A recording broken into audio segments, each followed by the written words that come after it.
Hey, what's up, you guys? Bloody Jacob here to give you my thoughts on The Killers Game, which I just seen in theaters today.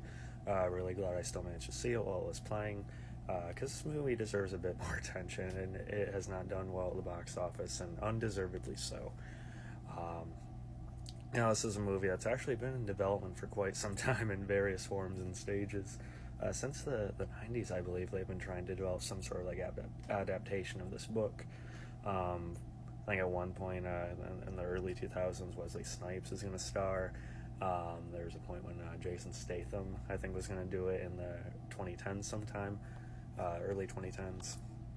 But now, Batista took the reins and actually, starred in the movie that got off the ground.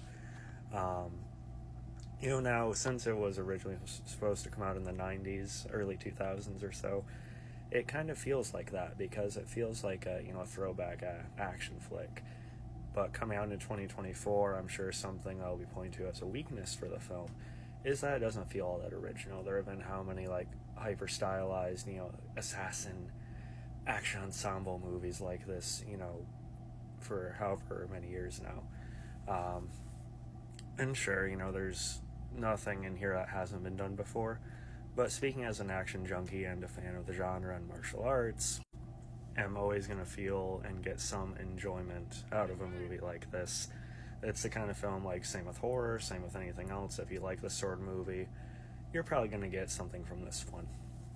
Now, if you're expecting something, just mind-boggling or changing, no. But you gotta know what movie you're watching going into this, and I enjoyed it overall, I'd say.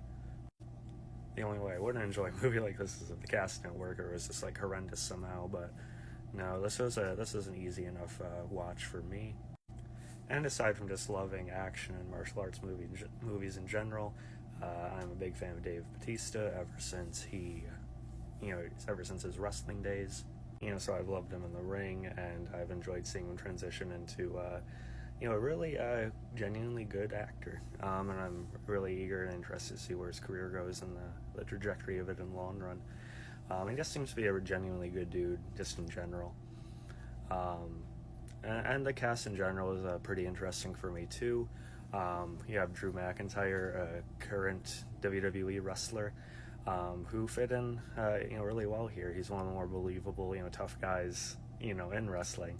And he worked well here, being paired with a guy like Scott Adkins, who's been a torchbearer for action and martial arts films for quite a long time now, even direct-to-video. Them two being one of the pairs of assassins coming after Batista was a highlight for me. As has Ben Kingsley as sort of like the mentor character, and friend. You also have someone like Daniel Bernhardt in here. You have, Batista being reunited to a point with, Mantis from Guardians of the Galaxy, of course, which was fun, having that flip dynamic of her, being like this overarching villain with that price being kept on his head.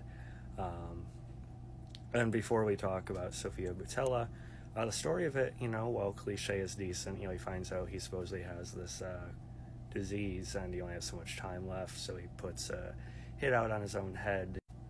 Less of a trauma for who he's getting close to than him committing suicide, as well as ensuring like a life insurance policy of some kind to being perceived as his life being normal to Sofia Boutella's character. And again, this is a cliche and not something I'd normally talk about to this extent, but with it I wanted to compliment Dave Bautista's acting here. He keeps saying he still gets compared to like John Cena on The Rock, but I feel like Batista here, he delivers in his performance a sincerity that I don't think either of the other two could really do in the same way. I think that's the case. I enjoyed Batista here, made it feel more of like a genuine character than this movie necessarily needed. And then speaking of Sofia Boutella, she and Batista, although it feels like a bit of an age gap, she easily could have been like a daughter and the movie could have worked the same to an extent. They do have a really surprisingly nice chemistry together. And it felt like more of an enjoyable dynamic than I expected. It didn't feel forced or anything. I think that was a strength of the film, that the heart of it succeeded. I didn't mind Terry Crews here. I didn't feel like his character was as necessary being in the movie as much as he was. but probably one of my more favored performances I've seen from him. Um, there is like a lot of CG blood, but the action sequences are nonetheless pretty plentiful and enjoyable. I don't know if the finale, although good, lives up to some of the fights in the beginning and the middle of the film. Like I said, Atkins and McIntyre are a highlight, as well as some of the earlier fight sequences. I will say it did drag in the middle or like 3/4 into the movie a bit. I just and the ending itself felt like it was a little bit played out to a point. But that's just kind of grasping at straws and nitpicking. It very much was what it was.